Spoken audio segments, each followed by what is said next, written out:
all the way down. Well, during that time, there was a lot of strain on my heart, but it was a slow collapse, so it wasn't as dramatic as a fast collapse, and no one really knew to check for anything at that point until we went into lung surgery.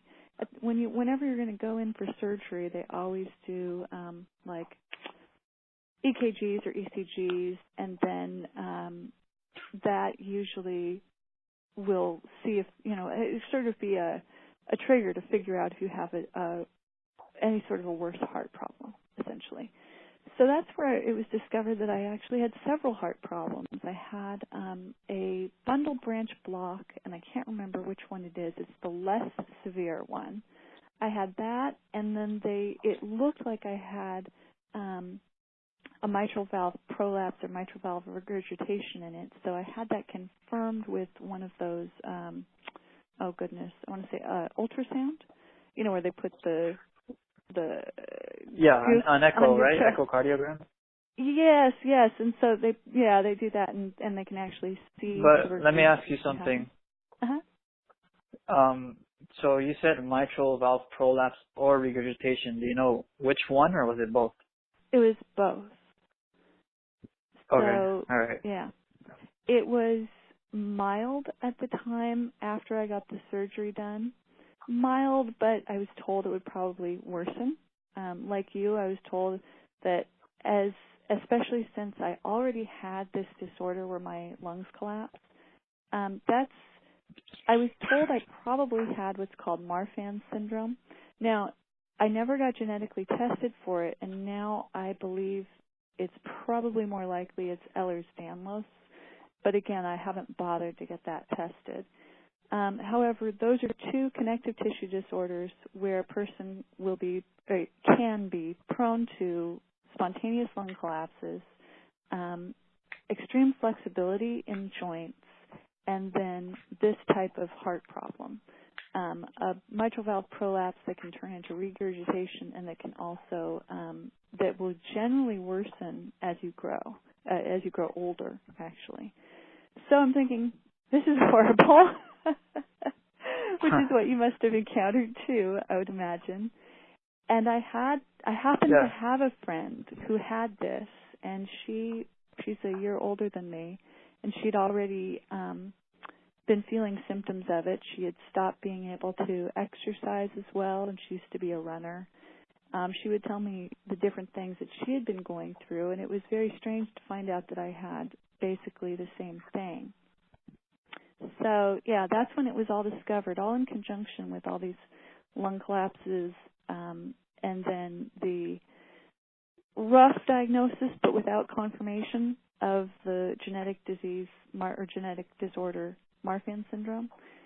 But as I was saying, that's a part of a grouping of genetic connective tissue related disorders. And this little grouping of them, people tend to have heart problems, eye problems, joint problems, and then in extreme cases, lung problems like I did. Does that make sense so far? And they also, when you told me at the beginning that you were like really tall and skinny and the health problems, I was thinking Marfan's and Ehlers-Danlos. I don't know if Ehlers-Danlos people are really tall, but so yeah, like I've looked into that before, like just because I've always been looking at different sorts of like illnesses, because when you're sick, you're always like doing research. So at least in my case, at least. So yeah, that's interesting that later you sort of started talking about that. So. Yeah, and so do you fall under that category too, or are you one of the grouping that it's not really explained? I'm not. I don't really fall into the category of Ehlers-Danlos and the Marfan's. Mm-hmm. I'm not tall and skinny. I mean, I'm skinny, but I'm not like tall or anything. So, and also a lot of I've looked at the symptoms, and I don't really fall under the collection of symptoms that they represent. But I do have mitral valve regurgitation and a bunch of health issues, so who knows? Mm-hmm. Mm-hmm. And I mean, I really suspect that, like, and why I shared about the mold part, of course, is that I suspect that that's really what triggered it in me, because my sister has some similar problems, but she's never developed any of these types of heart issues at all. Also, none of the lung issues. And we both still have the physical manifestation of this genetic-related stuff. So anyway, so it's interesting. It's really interesting. And yes, Ehlers-Danlos people do not have to be tall. A lot of them are not tall at all. The Marfan's ones, though, almost always are very tall. And Okay. and so then another layer got added on after I got out of the hospital. I started developing really extreme heart palpitations and atrial flutters. I fainted, passed out from an atrial flutter once, and yeah, so it was an interesting time. I ended up getting a Holter monitor. Have you ever done that where you have to walk around with this thing attached towards monitoring your heart for about 24 hours, and then they go back? They were going to. Mm-hmm. Yeah, Mm-hmm. they were going to do that on me, and then I don't know what happened that they didn't. And I wanted is that I was assigned to a cardiologist that took me as a hypochondriac. I think I told you, and she was like always very dismissive of me. And then they got the test result that I did have mitral valve regurgitation, and even then she was still like, yeah, whatever, like go away. Yeah. So yeah. I had didn't get that test.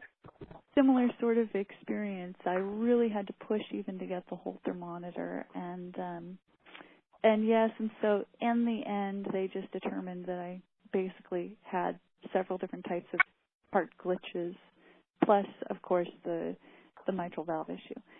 So I really, because I had a similar experience to what you're talking about, I really just lost patience with them, and I just thought, well, what are they going to do for me anyway? If I'm going to figure this out, I'm probably going to have to figure it out on my own. Thankfully, right about that time, I met someone who knew a lot more about food sensitivities. I still was in the moldy house, unfortunately, but I did decide to do the whole elimination and testing and switch to a rotary diversified diet. And after just a month of that, a month into it, I felt a transformation. I started noticing that I had less migraines. First off, they were less intense than normal, which was great. And then a couple months into the food family rotation diet, and where I had already, by about the third month, I had eliminated everything. I'd figured out everything that I was sensitized to, and I was unmasked to the degree that if I ate something I was sensitive to, the reaction was so extreme that there was no doubt about it. So when I got everything out of my diet, all of a sudden, the heart palpitations almost came to a stop. Heart palpitations that were every minute I would have several. I mean, they were constant. And so that was the first time I noticed anything I did affect my heart. So I started noticing then that as the months went on, if I accidentally ate something with one of the triggering foods in it, I would get a heart palpitation. And I would get them for a couple days, and then it would go away again. And so kind of coincidentally at that point in time as well, I was discovered, I was 29 at that point, and it was discovered that I had basically osteoporosis, although they don't diagnose a 29-year-old with osteoporosis. That was told that I essentially had that. So I had been malnourished basically for most of my formative life from these food sensitivities and my gut not working, because I had none of the other reasons why people get osteoporosis at a young age. I'd never used steroids. I didn't have asthma and used that type of inhalation steroid. I had none of the other reasons. I was not a vegan. And so and actually I had taken vitamins all of my life. So so this was kind of a key turning point for me. I learned that I really truly was malnourished. I found out I couldn't take calcium, that I had a reaction happen from that. And instead, all I did was focus on taking out those food allergies and taking out those food sensitivities. Taking those foods out of my diet affected my heart to the sense of it almost stopped the palpitations. It got rid of about 95% of them. And so, let's see, a year later after that, I was retested again for osteoporosis, and I had improved. My bone density had actually improved a bit. So I think that what happened was I basically was able to really dramatically, in a short period of time, improve my nutrition and also take out some of the irritating factors to my system, allowing my whole body to start kind of regenerating itself somewhat. My joints got a bit stronger at that point too. I got a little better in lots of different kind of formative ways. And so I suspect that that's when my heart started healing and my actual valve started healing a bit. So at that point, so I was, let's see, when I was 27 was when the lung collapses happened, and so right at the end of that year was when the heart problems were figured out, 28. And then 28 and, until 29, I was just recovering from lung surgery. And right about 29 was when I found out about both osteoporosis and all of the food sensitivities. So 28 and 29, I was also seeing the same nurse practitioner. And so she had heard my whole story, and she was keeping track of these things for me. She was someone I would see every single year, and I still do. So I saw her all the way until now. I'm 38. So she would pay attention to my lungs with give really great care to that, because she was very concerned that something like this might occur again. And with my heart issues, having these different problems, she paid pretty close attention to that as well. Well, what kind of surprised both of us was that about 5 years later, she noted that the sound of my heart had really changed, and the regurgitation was less. That was kind of a huge thing. I thought, oh, well, that's cool. This is healing after all. Maybe all this nutritional stuff that I'm doing is helping. By that point, I had switched over to the SCD diet, which is a diet that the GAPS diet was created from. It's not as advanced as the GAPS diet. The GAPS diet is better. But I still couldn't eat all of those foods.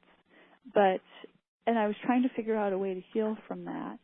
And I switched to this SCD diet and started, I got worse before I got better, but still that led me to the GAPS diet. By the time I got on the GAPS diet and was on that for a couple of years, I started to be able to add in a bunch of different foods.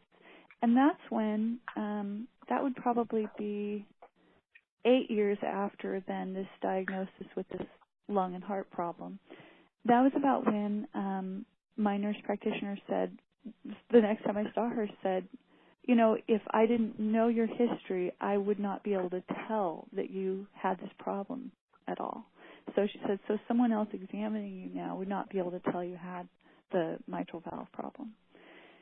And that's when I just, realized I had made some progress. And I didn't realize how big it was, though, until you mentioned this on the forum and reminded me that I'd been told that there was no fix for this.